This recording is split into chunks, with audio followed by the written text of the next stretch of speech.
Well, hey there, and welcome to episode number 507 of 6 Pixels of Separation, the Mirum Podcast. My name is Mitch Joel. It is Sunday, March 27th, 2016. Let's get on with the show.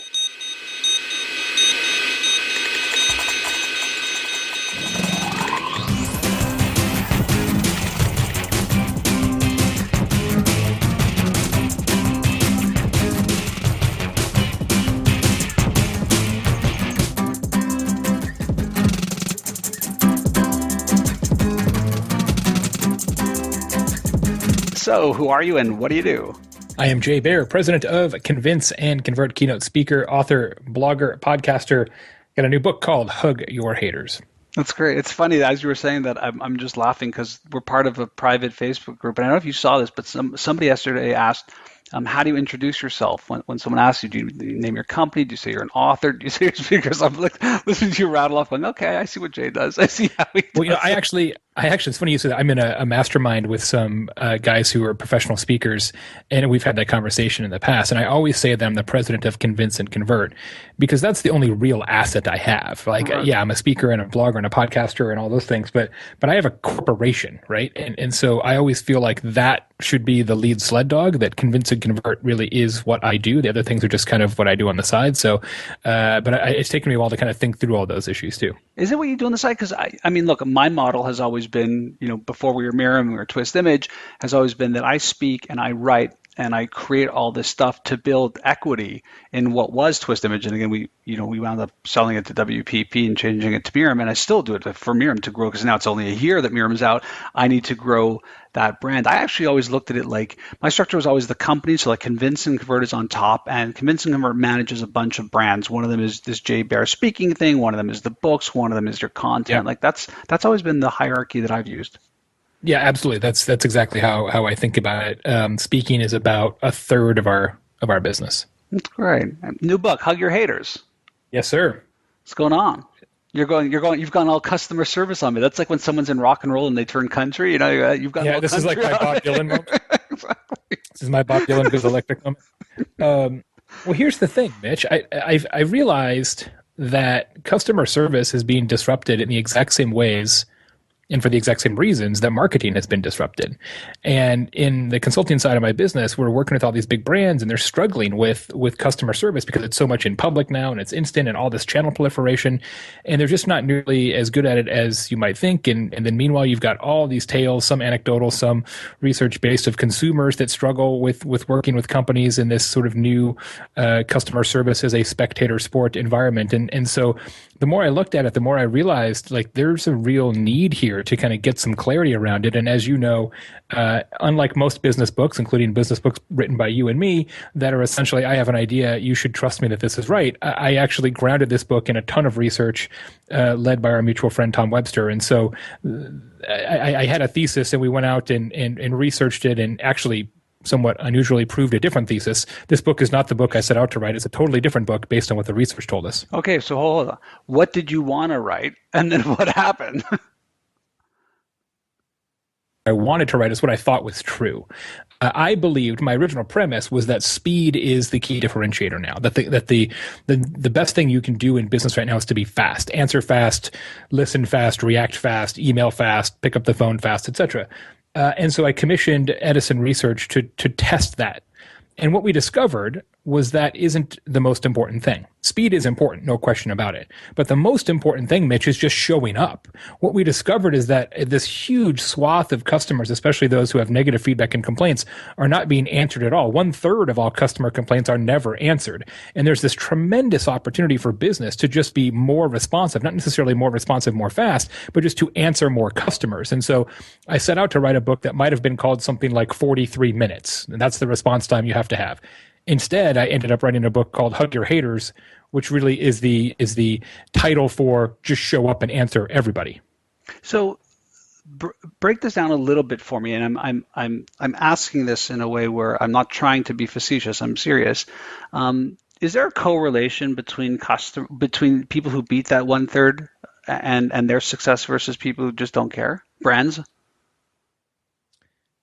I can't say from a brand to brand standpoint. What I can tell you is that the research shows that answering just one customer's complaint can increase that customer's propensity to advocate by 25%. And when you play that out by scale, if you're doing that and your competitors are not, ultimately that's going to be a good thing for you. There's also lots of examples of companies, perhaps unexpected ones, that have committed to the principles of hug your haters and answering everybody. Discover Card is perhaps the best example in the book, who says, look, we're just going to be the most responsive people in financial services, period. We're going to be more responsive than FedEx.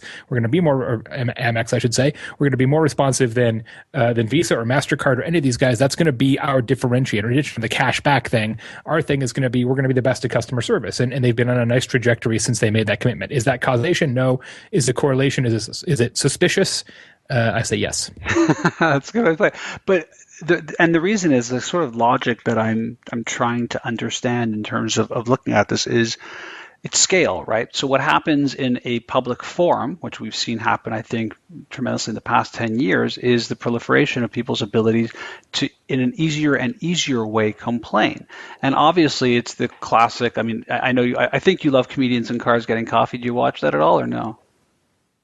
Absolutely.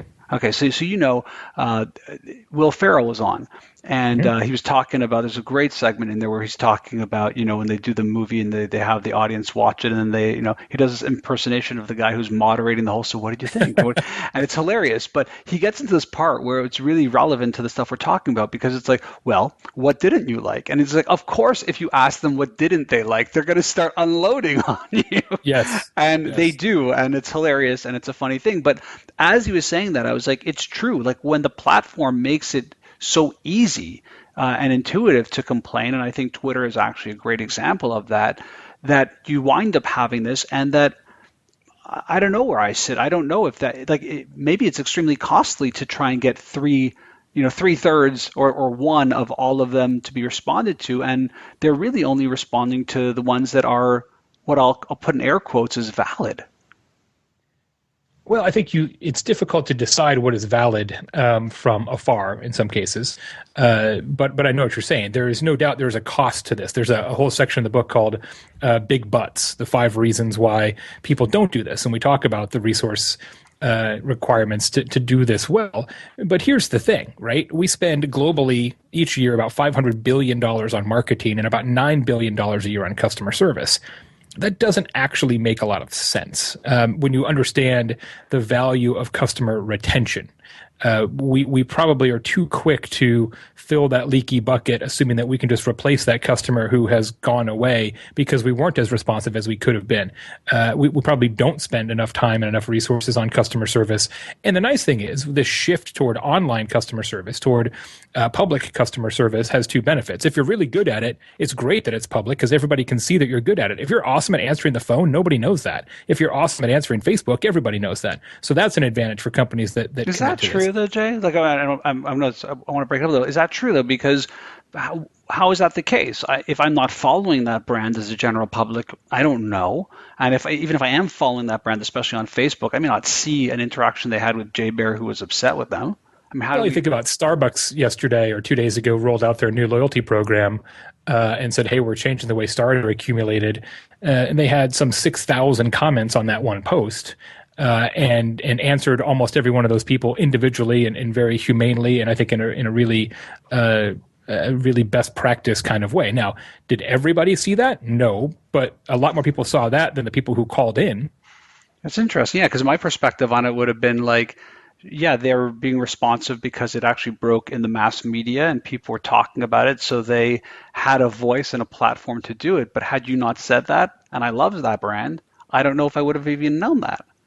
Mm-hmm. Yeah, well, and that's and where you actually have the greater effect in this is not so much in social, although certainly social is a big part of it. Where you actually have the greater effect, and we tested this in the research, where you have the greatest advocacy impact as well, is in review sites, Yelp, TripAdvisor, G2 Crowd, Trust Radius, ApartmentRatings.com, whatever the review sites are in your category. The review sites and the discussion boards and forums actually have the biggest impact for a couple of reasons.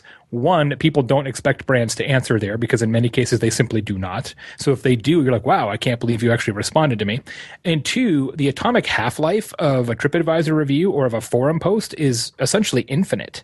Like, it never goes away. It's still found in search results and Google results like forever.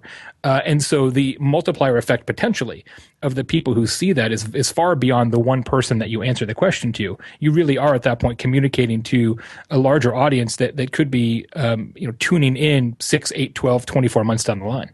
So let's dig into that side of it, because that's another side where I had a sort of thought that I'm curious about. And again, I'm saying this from a layman's perspective, because you've done the heavy lifting on this, not just through the book, but through the research. And obviously prior to writing it, you're spending a lot more time in this specific area than I have. So I'm giving more anecdotal, curious, because this is how I think, versus, come back at me and be like, actually, you're wrong. Here are the facts.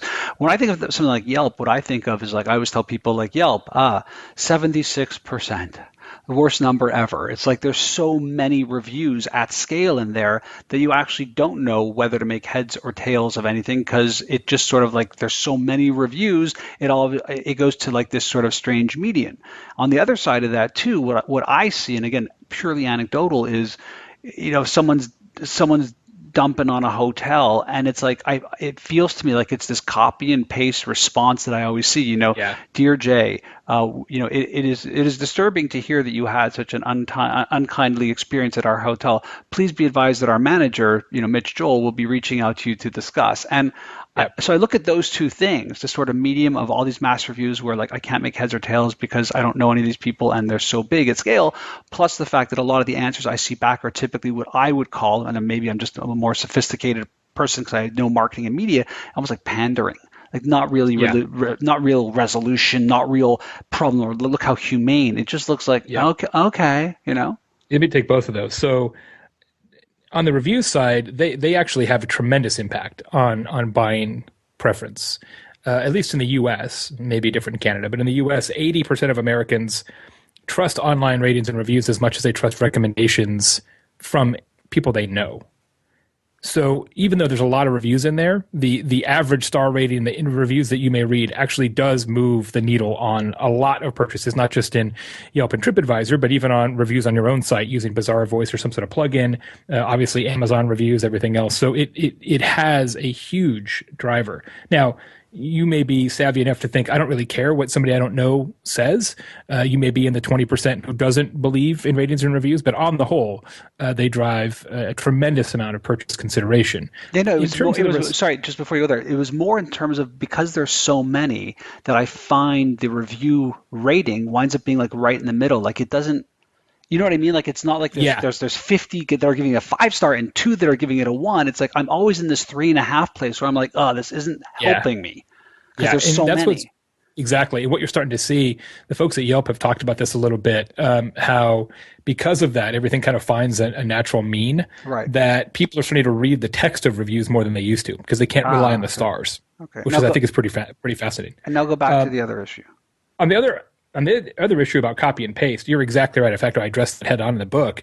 Say, look, if you're going to do this at scale, you have to also find a way to not rely on the 6 pre-approved, legally blessed responses, because that's not empathy. Copy and paste is not empathetic by rule, and so that requires even more resources, because not only do you have to answer everybody, or you should, but you have to answer them with at least a modicum of personality, because when those reviews are stacked one after the other, as you just pointed out, a place like TripAdvisor is a great example. It's so plain to everybody watching that you are literally just copying and pasting. Now, I would still say, and in fact the research bears this out, that a reply that is copy and paste is better than no reply. It has a definite impact on customer advocacy and customer loyalty, but certainly it is a best practice to not rely on that unless you absolutely have to. So now, what I think is super interesting, and again, this is a space you probably know a lot better than me, is there is a filtering thing that can happen here, right? So Yelp, TripAdvisor, other places, I believe the real future of this is that if, let's say, you had reviewed a hotel and we're friends, that you show up at the top, right? So then now you can sort of socially change the graph a little bit so that I only see the reviews from people. Like, it'll say, hey, 3 of your Facebook friends actually, and I'm seeing integration of that across the board. To me, it feels like that's going to be the big driver for reviews, because now I'm able to go, Yeah, oh, it combines the two things. It combines real world familiarity with digital content, and I love that on TripAdvisor. That's where I use it the most often. I travel a lot, as do you, because TripAdvisor sorts. If you're logged in, their default sort is they show you reviews people you know. from people you're connected to on Facebook, and then after that, I think it's people who are connected to the people that you're connected to on Facebook. So it's one step removed, and then if you toggle, you can get into everybody. And I think that's attractive on a couple levels. One, I want to know if you stayed at this hotel, if Mitch stayed at this hotel, I want to know what you thought, because you and I think alike and we have a similar life experience and all that. But even if it's somebody that I don't know, but you know, I feel like, okay, the chance of that person having the same sort of what's a 4-star to this person versus what's a 4-star to me is more likely to be the same. And that's the challenge I have with ratings and review sites as a consumer. As a business person, the research tells me I should answer. As a consumer, my challenge is I read some of the reviews, and I think it's more acute in travel than in any other category, where somebody says, this is the greatest hotel I've ever been to. And then I go to that hotel, I'm like, this hotel is not even average, but it's because they haven't really been to that many hotels, right? They haven't had that many at-bats, if you will, and use a baseball metaphor. So that sometimes happens. And I think especially people who have a very disproportionate amount of experience, like it's like chefs doing Yelp reviews of other restaurants, right? It's almost like, it's almost like unfair. Like my wife and I do wine tasting dinners with our friends sometimes, and one of our very best friends own a winery. They're the largest winery in the Midwest, and so doing wine tastings with them is, I mean, it's fun, but it's almost not fun, right? They're like, they know too much.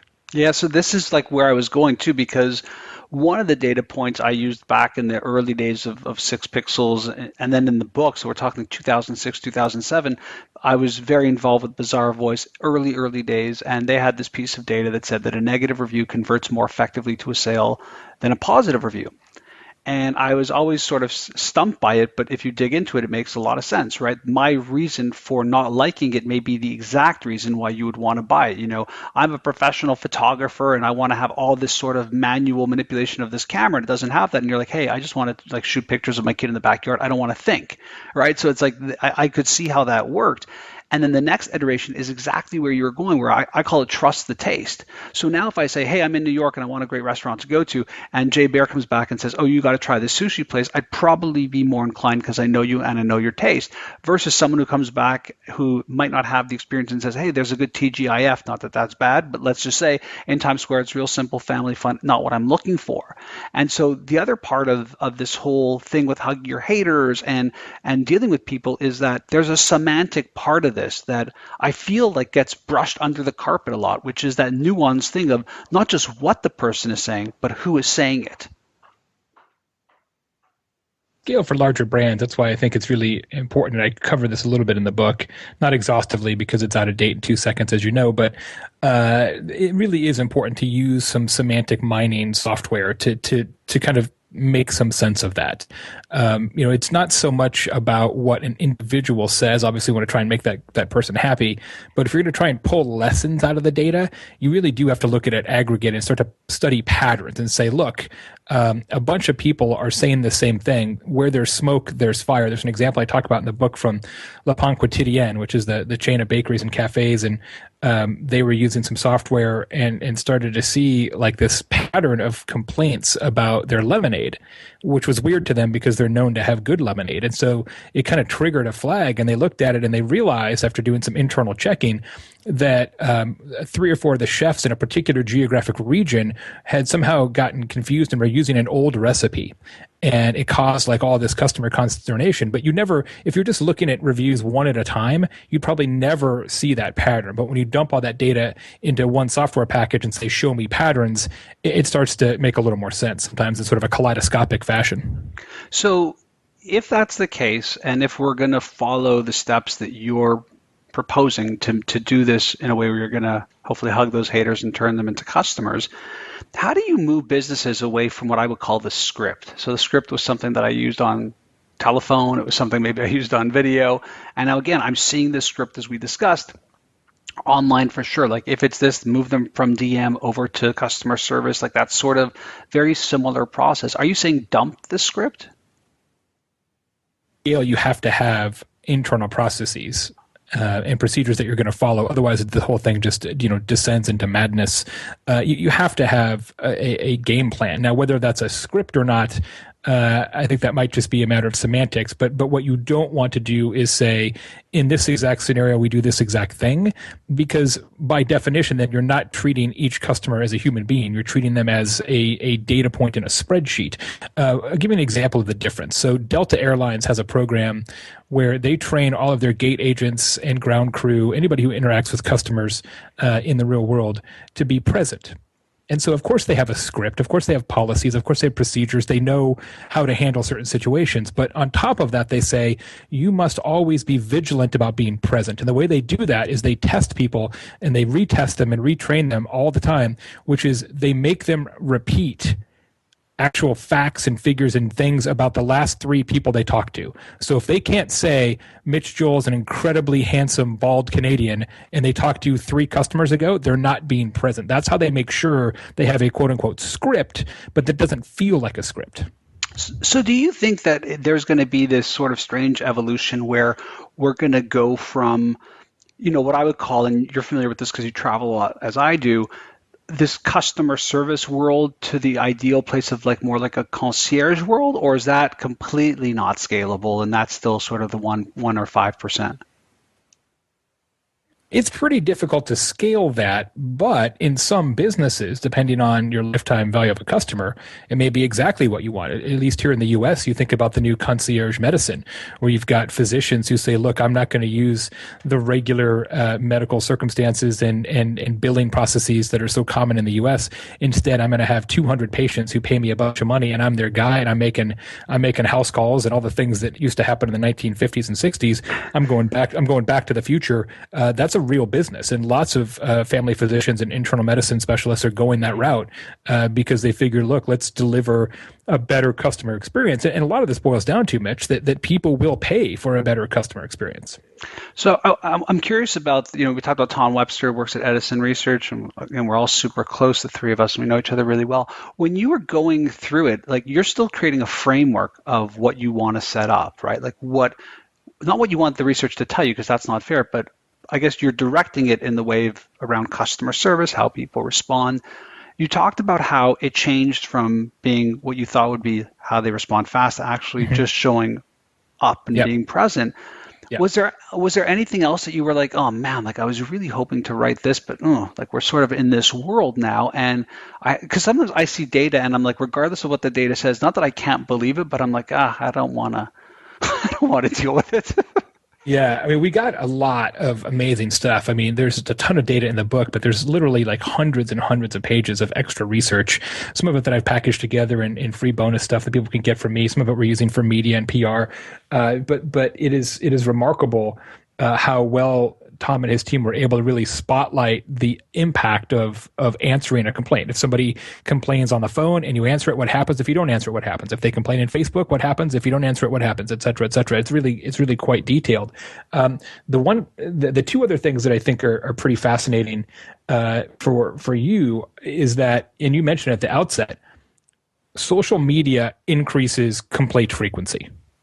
Right. Just period, right? We actually have data that shows that says in a very linear way. It's an exhaust valve. The more you use Facebook, the more you complain. The more you use Twitter, the more you complain. Right. And it just is, because it's so easy to do so. And so this idea that somehow complaints are going to be shifted from the phone to social media, for example, that kind of call deflection idea isn't actually true. Yes, people are going to choose Facebook instead of calls, but because they complain more on Facebook, your overall number of complaints you're going to deal with is going to continue to go up, not down, and that's tricky. Speaking of Facebook, though, the one thing that I thought was really fascinating that actually surprised me in the data set was that we always think of, you mentioned it earlier, we think of Twitter as the customer service channel in social media, pretty much. There's all these at company name helps, at company name cares. It's just sort of how business has evolved in the last 5-8 years.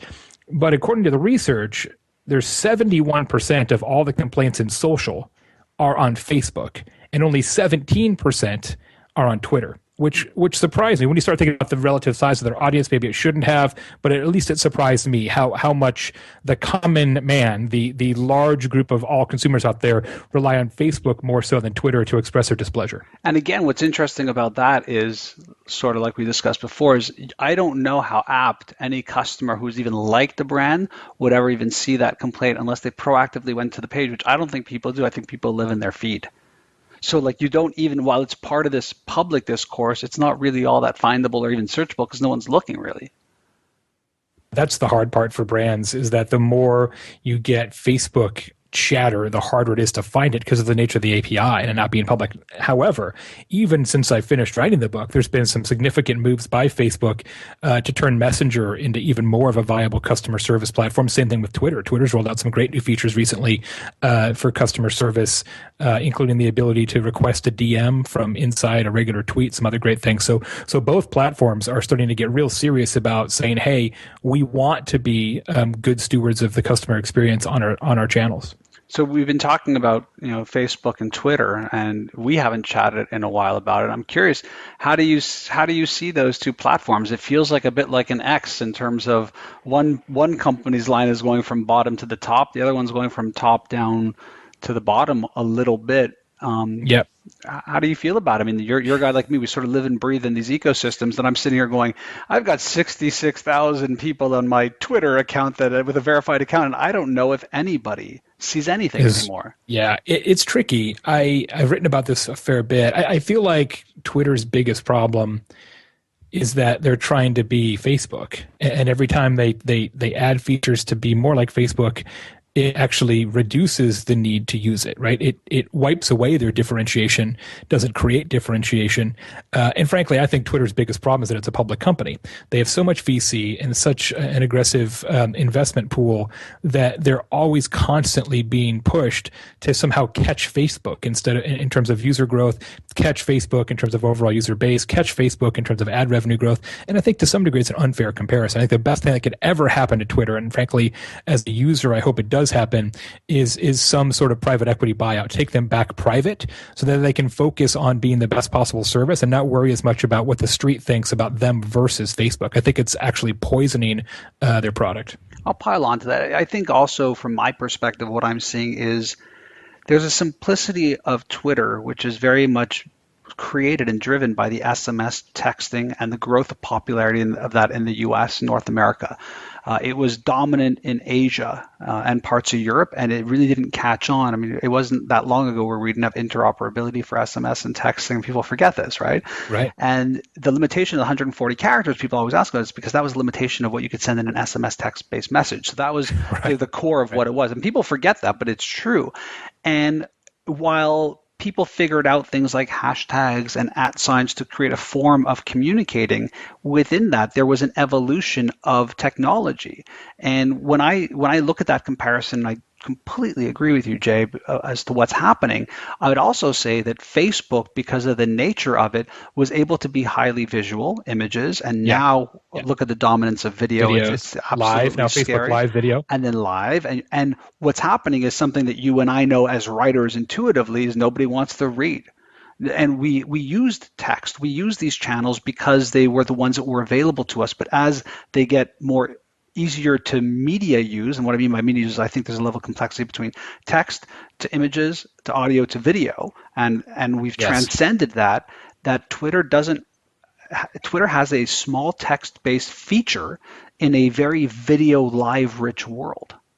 Yeah, no question. And they certainly tried to do some things with video, even GIFs and the like. But it's hard to put that genie back in the bottle. It really is. I think the Periscope move was a really good one, and gives them sort of that next level of viability. It could end up being their Instagram, although perhaps on a smaller scale. But even beyond Facebook and Twitter, I think one of the things I talk about in the book towards the end is like, hey, that's just table stakes now, because consumers now are looking at Facebook Messenger, they're looking at WhatsApp, they're looking at WeChat. They're looking at specialized customer service apps. So if your business is already struggling about how to handle Yelp and Facebook, man, you're way behind, because the next edition of this book is going to be even more about all these other places that customers are going to want to interact with you. And the reality is, I think it's in your best interest to meet customers on the ground of the customer's choosing, not the ground of the company's insistence. But that's not usually how business is done. Companies say, we're going to be here and here, and if you don't like it, too bad. And that is not as attractive of a proposition now, especially as younger consumers come up who are frankly used to getting their way. So, and I want to, again, I'm going to tackle onto that because it's an interesting statement, and I want to elevate it and clarify it and codify it because there's something going on here, which is that we are currently in a world where messaging applications, whether they're private messaging applications or more public messaging applications, are much bigger than social media. So that we know that sort of like what's the evolution? Well, it's going in that direction. Again, a lot of that is one-to-one and private. It actually provides a closer to telephone-like experience when it comes to customer service for brands, and I think that that's a huge opportunity. It also enables brands to not have things always lie in the public domain, which I always say, when you do a search for a brand, no matter where it is in social or non-social, that first page of results is the brand, right? Positive, negative, or neutral. That's the brand experience we have. Yes. And I'm amazed at it because you're right. I watch this struggle. And the other thing with messaging is obviously that it's what I would call mobile first. I mean, the experience of it is actually better in your hand than it is on your desktop. Facebook isn't that yet. Facebook is still better on the desktop than it is on mobile. It'll change, but right now that's where it's at. And so you have this opportunity for brands, and I think it's really aligned with what you're trying to do with Hug Your Haters. And yeah, I find it amazing that they're not all over it because it almost absolves them of the problems that social media has created for them. That's right. Yeah, it really does fix a lot of the problems because it gives you that level of immediacy and that privacy. Customers clearly, the immediacy. Yes, the immediacy that customers crave and the privacy that brands crave combined into one easy to use package. And so I think we'll start to see very, very rapid adoption and even starting to replace not just the phone, but really email for a lot of communication needs. I believe, and I've written about this in the past, not in book form, but in blog post form, that I think Facebook's real goal is to be the new email, right? To stitch together Facebook native, Facebook Messenger, Instagram, and WhatsApp into a cohesive whole, which essentially says the only thing you need email for is coupons and ads and newsletters. Other than that, you never need to use emails to communicate to anybody. Just use our platform instead. That's a big, hairy, audacious goal, but I believe that is their end game. One of the core pillars of messaging that I'm using now when I speak publicly, and I'm sure it'll be a part of next book and stuff like that, is the Snapchat story, not because of its growth and popularity, but because I actually believe that the ability to have that piece of content go to someone once they view it, have it go away, creates actually a more human form of communication. Like you and I are chatting, this is being recorded. It's so freeing. It's incredibly freeing. Yeah, right. And when I look at that, I sort of dubbed this back in 2012, something I call the impermanent internet. It's this place where we used to say to brands, hey, come on, you got to be online because, Google's like an elephant. It never forgets. And that first page of search results, brand new experience, just the stuff we talked about. But the other side with Snapchat is that it holds no memory. It actually allows for a little bit of anonymity, I think. And I think where it really adds value for is that impermanence. And I'm watching Snapchat grow. I'm watching people adopt it. And I know the attitude is, oh, it's just all the kids on it. Same thing they always say when a platform explodes. And I don't know whether it'll be Snapchat or somebody else, but I think that next level of messaging is actually that Snapchat model where there actually isn't even the archive after. It's just actually gone. It's just like if we had a conversation, I went to a store, they fixed it, I walked away. There's no recording of it. Yeah, and I'm really excited about that. I agree. The challenge is that doesn't necessarily work for brands. For sure not. Because they want to have a record, right? They want to know if have we helped you before, not only because they want to make sure they're not being taken advantage of, but just because they want to know like what your problem history was. So the lack of archival features in Snapchat is actually, I think, holding it back as a customer service channel, but actually propelling it as an interaction channel. Yeah, it's really cool. I want to talk to you about this idea of the customer. And I was going to ask you, like, how do you define a customer? And I'm not going to, because I'm going to tell you what Avinash Kaushik from Google said, which I think he got from either Land's End or somebody like that. And the answer back was a customer is someone who's bought from you twice. And I always thought that was like a real beautiful, simple sentiment. Nice. I don't know if you like it or not, but I really took to it. Like it. Yeah. When I think about that, why is that important? It's important because obviously if they bought from you twice, they actually really like you and want to be a part of it. You've made their lives easier in some way, shape, or form. And so when I think about this idea of hug your haters and the disparage, the sort of, I guess, the levels of different types of customers that there are, I was also reminded of this, this idea of the customer is always right. And I maybe got old and curmudgeon-y, and I don't believe the customer is always right. I actually I think don't either. I think the I don't right either. customer is always right. Like when you know your Uh, customer and you're speaking to them, you the go, customer is not always right. The customer is not always right, but the customer should always be heard. okay. And there's a difference, right? That's not saying that you'll do anything to keep a customer, but I think it is imperative, especially in public channels where people can see how you handled it, for you to answer and say, here's what we believe. And then that doesn't mean that the business is always right either. And in fact, I think a lot of businesses get into trouble when they try to prove themselves right and the customer wrong. It's counterproductive. You may be right and the customer may be wrong, but by the time you prove that, you've become such a jerk that it actually costs you business. It doesn't create business. And so I think that the best way to think about this is to be as dispassionate as possible. The challenge is that business people take it personally, especially small business in particular, right? They take it really personally, and they tend to. In fact, even the brain chemistry changes. We talked to some psychiatrists for the book and said, what happens when you're confronted with negativity? It's amazing what happens to your brain chemistry and how you say things in that moment that you'd never say otherwise. It's not really the best climate in which to be responding to customers, and so. I think the best advice I have is towards the back of the book in the more prescriptive area. I talk about Jay's rule of reply only twice, which says that you never reply more than twice in public to any customer ever under any circumstances, positive or negative, because you're just wasting time and or you are risking getting caught into a vortex of negativity, which is not going to help you. Yeah, and so where I was going, I totally agree, and I think it's actually it dovetails good into this. So when I say the customer isn't always right, the right customer is always right. I feel like there's this thing in customer service where we feel like we're responding, and it's like we have two columns. Did we help them or did we not help them?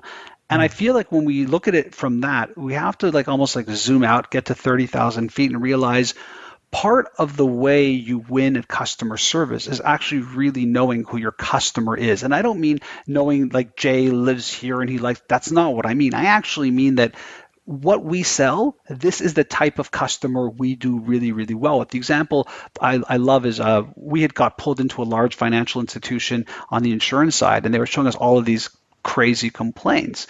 And I said, well, what's going on here? Time to respond if you're responding. And they were like, if you look at the people who are freaking out why they're not getting a response, we're not responding because we don't want them as customers. They're uninsurable, right? And it's like, you don't want to say online, hey, Jay, guess what? You're uninsurable, dude. I love you, but it ain't going to work out. Yeah. And we got a bigger problem here. Yeah. I went home and my head was spinning, and I was like, this is fascinating because this brand actually really knows who their customer is. And rather than publicly shaming or doing, they're just sort of like not responding, which is the right thing to actually do. And they're still getting hate back. I can't believe they don't respond. They don't want to help. That. Yeah, you're not the right customer. And on the other side of that, on the positive side of that, you know this and I know this well, is when the brand does know who their customer is. And even if you haven't bought from them, but they know you are the right type of customer, the bending over backwards to please you, whether it's information or things you may be asking, it's worth the investment of even maybe those more than 2 replies back, because they're looking at your profile going, this actually is my type of customer. So few brands do that when it comes to this customer service. And so when I look at like Hug Your Haters, I'm like, yeah, for sure, if those haters are real customers. Well, I think the bigger issue, you're completely right. I don't disagree with any of that, except for the fact that okay, good. except for the fact that in my experience, so few companies really and truly know what is a good customer for That's them. the thing too, for sure. They think they do, right, but they don't. And so what happens in practice, more so with small and medium-sized businesses and with enterprise, but I see it all the time now that we're doing more consulting in this area, is people say, well, they're a bad customer. But it's not that they know they're a bad customer, they're not a good fit, they're not the right size, they don't have the right lifetime value or whatever. What happens in practice, Mitch, is somebody says, if they're negative about us, well, they're just not the right customer. It's used as an excuse and a way to say, well, if they think we're not a great company, then they're not a great customer. It's used as a knee-jerk reaction, not as what it should be, which is a smart segmentation strategy. Right. It's so amazingly interesting to see that. One of this line that I keep hearing when people talk about your book, and I've seen online, is this idea of customer service is the new marketing. And yeah. I gotta say, in that, I was like, I don't know if I'm sold on that. I feel like customer service is primarily post-purchase. Marketing is primarily, I mean, I shouldn't say primarily, if you look at sort of like product, price, promotion, place, there's a lot of angles to it that that are only influenced prior? Like, I feel like I they're think two different parts. I mean, I think that they're connected, obviously, but like the new marketing, I was sort of just, I had a question mark about that. Well, I think it's because so much of what happens now in a customer service environment is out there for everybody to see, whether it's anecdotal or not anecdotal, just sort of out there in the ether. So some of it is customer service being visible, right, and how you handle people in social, on review sites, on discussion boards and forums, or choose not to. You look at somebody like we talked about Discover Card earlier. So you know how many companies, as we mentioned, have at whatever company cares or helps Twitter handles. Discover says, look, our deal is we're really good at this and we answer every question from every customer in 20 minutes, regardless of channel, phone, email, tweet, smoke signal, whatever, 20 minutes, that's our deal. We're so committed to this and we're putting so many resources against this that we don't have a separate at Discover Helps Twitter account so that we can shunt negativity over there. Why would we want to do that? If we're that much more responsive than our competitors, why wouldn't we want everybody on our main Twitter handle to see how we interact with people? So they actually treat it as a real differentiator and a part of their marketing and communication advantage versus other businesses. When you think about all the classic examples, Zappos and folks like that, who spend no money on advertising because they're so good at customer experience and customer service that their customers do their marketing for them. So when you do this right and you do it at scale, it can be one of the things that differentiate you from your competition. But unfortunately, as the data prove, most businesses simply do not, although they think they do. 80% of businesses say that they deliver superior customer service. 8% of their customers agree. But it feels like that's like an adjunct communication strategy, if you know what I mean, versus like the marketing. Well, it's not addressable, right, in the same way that marketing is. You can't say, here's the target audience, let's provide customer service to that target audience, right? It's not quite that easy. But insofar as your current customers can create future customers, that's where I really think the opportunity lies. So I want to like edge you just a little bit in a different direction before we wrap up, because I think it's tied in, but it's different. Another area that you and I both have a ton of passion for is obviously still the world of social and digital and how it's all connected. It's the world you and I are just sort of breathing in and living in and a part of. Now, with all this, there's a big push towards automation. We have marketing automation, we have social media automation. We've seen fails day in and day out. Every single day we see one of them happen. What's the reconciliation between the stuff you're talking about here and the fact that you and I are banging a drum out there in the world for automation? Yeah, it is a very tricky alliance, because the reality is I would rather have you answer more people with automation than answer fewer people custom. Right. Because if you look at the research and you look at the impact on customer loyalty of answering just a single complaint, I mean, the research shows, similar to what you're talking about from Bazaar Voice, that if a customer has a complaint and you answer it successfully, they will be more loyal to you than if they never had a problem at all, which makes me think, how can I create a bunch of problems that I know I can solve? Right? And trigger that loyalty effect amongst everybody. There's really something to be said for that idea, really, I think. So I would rather you be more universal and less human than be human and narrow, but there's got to be a happy medium there. And that happy medium is easy to come by as long as you devote the resources to it. This is purely a resource question. Well, it's resource and culture. Well, it's a some companies don't care as much as we would like them to, period, because they figure we can replace you. If they figure that their customer acquisition cost is low enough, then they're not going to spend the time and resources necessary because they figure they can replace you. But for companies that are a little bit more enlightened, they figure, geez, if we think about the lifetime value of this customer, maybe we shouldn't be so cavalier in not answering them. But automation sort of flies in the face of that, because it's actually more of a technology implementation and then a management, not necessarily a hands on the ground, touchy-feely Harvard Business Review case study of it. Yeah, it's true. Although automation isn't free either. I mean, there's the software cost there, but it's certainly less expensive than doing it manually. But there's some happy mediums there too in terms of other opportunities to scale that don't require people or software. So there's a community-based service, right, where your customers are helping one another. Self-service, where you're answering customer complaints and customer issues with content.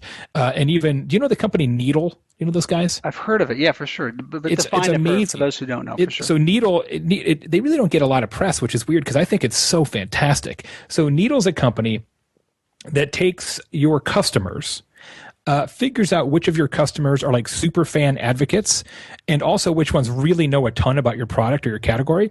And then they ask them to become live chat responders in an affiliate program model. So the example that I use in the book is for Royal Caribbean Cruise Lines. So there's a lady, her name is Barry, and she's been on like every cruise there is. She knows all the cruise things, knows like how far it is from the desk to the bed, like everything. She's a total super freak. So she works for Needle. And if you go to the Royal Caribbean site, you'll get a little pop-up that says, would you like to talk to an actual passenger who can answer any questions you have about our cruises and our ships? That's great. You're like, oh, an actual passenger? Yeah, that sounds awesome. So you click the button, hey, I'm Barry. She's in her bathrobe in Tulsa or whatever, right? And she answers all these questions and like, yeah, you know what? The reality is this, the fish sticks suck or whatever. Last year, she by herself sold $12 million worth of cruises. Unbelievable. And she's a customer. She's an actual customer. And what an amazing idea, right? And so I think that has a lot of potential. And then the one that you'll love, Mitch, that I talk about in the book is predictive customer service. So using big data to say, look, we're pretty sure that this customer is going to have a problem, and we're pretty sure that they're going to complain. So let's do something now to make sure that that problem doesn't occur and that they don't have to complain. And so it's sort of getting, looking around the corner and getting in front of the issues. That I think has a tremendous amount of potential. And you're starting to see more and more companies sort of apply big data solutions, even things like Watson, to try and make that a reality. So tell me a little bit about the world that you're in. I know that both of us paying a lot of attention to what's going on. There's been a lot of both transformation and disruption. In terms of tech, and again, you do a lot of investing and things like that, what to you do you think right now is the most disruptive tech for marketers? That's a good question. What is the most on the platform side or on the consumer side? Yeah, I don't care actually. I'm just curious, like when you see things where like I could see that being extremely powerful in terms of a marketing cool technology that it's not even, well, I think live video, right? And people's comfort with live is potentially very disruptive, and not necessarily in a bad way, potentially in a good way. You think about, it wasn't that long ago, Mitch, we were both in the agency business, you still are, excuse me, where if you said we're going to make a video for YouTube, it was like, well, we got to go get our Hollywood film crew and get some dry ice and lasers and have a craft services table, right? And this is going to be like, $25,000. And now you turn on your phone and just shoot it live. And if your hair's not combed, it's not. And you see brands even gravitating toward that kind of run and gun, not even underproduced, like not produced kind of content. I think that is really interesting and very disruptive. And then I would say, as part and parcel of that, nobody talks about this, but there is no business day anymore. And so you think about the content calendar and the cadence of publishing and when brands are listening and not listening, the fact that you see this all the time, even with airlines, like, hey, we answer questions, up until 9 p.m. I'm like, 9 p.m. If I can go get a bag of Fritos at 3 a.m, why can't I interact with somebody in your company? Right. So I believe we're going to have to get to the point where both on a reactive customer service basis and frankly, even a proactive marketing basis, marketers and marketing teams are working around the clock. I think we're very much getting close to that place. Oh, it sounds like so much fun. Jay, we're getting too old for this shit, man. This is a young man's game. We need to retire. You got all kinds of filthy lucre now. You just need to quit. Come on. Hug your haters. You're getting paid in Canadian, so that's got to, that helps. It's hurting. What do you mean helping? It's killing us. As long as you stay in Canada. Foreign exchange is not good for us. Hug Your Haters, brand new book by my good man Jay Baer. Jay, let people know where they best connect to you, and then obviously to the book. And man, you are producing content at a frenetic pace. And people say that about me. If I'm saying that about you, it's really bad news.